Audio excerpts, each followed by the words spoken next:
Alright, I am Chad Kent, aka the Constitution Guy, here with Conservative Daily News, and today I've got Congressman Joe Walsh of Illinois with me. Thank you for being with us. Chad, great to be with you. Now, I think when we all read the Constitution, everybody comes up with this perception in their mind of how it should work. You've had almost a full term in office. How has your perception matched the reality of how it's in practice?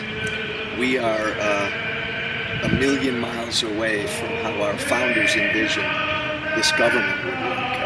We're not adhering to the Constitution.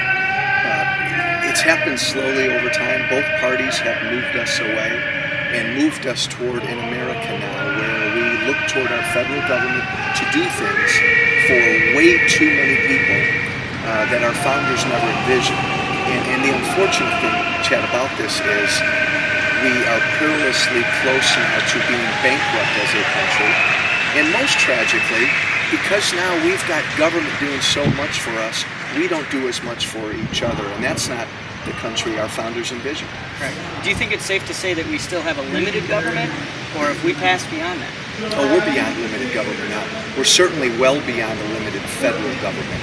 I mean, think about it. Contemplate. This year, we're having a debate. It's amazing to think that we even have to debate this, about whether our federal government can force us to buy something, i.e. health insurance, because we're greedy. We should never even have that debate. That should be so obvious to all of us. We've moved far away from limited government. Yeah, and my argument with that is if that's the federal government's role, then why would they have had states in the first place? Exactly. It doesn't make any sense. They gave these powers to the states. Correct. Many of these. Yes.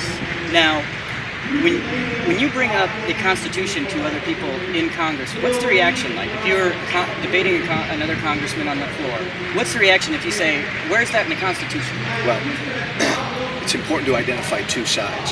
When we look at the Democrats as they are now in Washington, the reaction is pretty typical to what Nancy Pelosi said when she was asked where the justification for the mandate is in the Constitution. Her answer, I think, was, "Are you serious?" That side doesn't understand.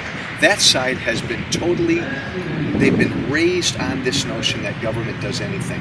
They don't understand or revere the Constitution. They really don't. Too many of my Republican friends have forgotten about it. Now, because of people like you, because of groups like the Rockford Tea Party movement, we're beginning to elect people, primarily Republicans, who are beginning to remember what the Constitution is. But it's going to take a few elections. Now, do you think, let's say what percentage of the members of Congress do you think actually stop and think before they write legislation? Do I have the authority to do this? Or do they just do whatever they want and then let it get sorted out later? I would say most Republicans think about that. I don't know of a Democrat who asks themselves that question. And how sad is that? Most Republicans think about it, but most Republicans then are part of an institution then that moves them away from that. I've got an idea for a bill. Is it constitutional? No, I don't think it is. But then other pressures enter into the play. Politics. Politics in D.C., politics at home. Remember, a lot of this is on the American people because we've continued to elect people who have continued to tell us government will do things for you. We've got to wean people off of this as well. So, because we tolerate it. Because we tolerate it, and too many of us are becoming dependent. I mean, really dependent upon government. Yeah. And once you're there, that's awful hard to pull back. One last question.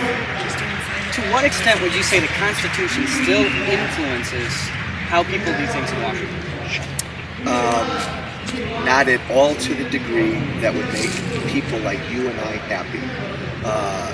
I would say to a very small degree, Chad, which doesn't make me happy to say, which is sad. Look, the American people woke up 3 years ago, and thank God for this Tea Party movement, because it elected guys like me. I say often that we are in a revolution for the soul of this country. The soul of this country is the Constitution and freedom.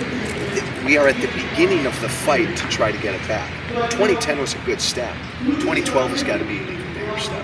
That sounds great. Sounds like you got to go. Thank you very much for your time. Thanks, Chad. Thank you. You bet.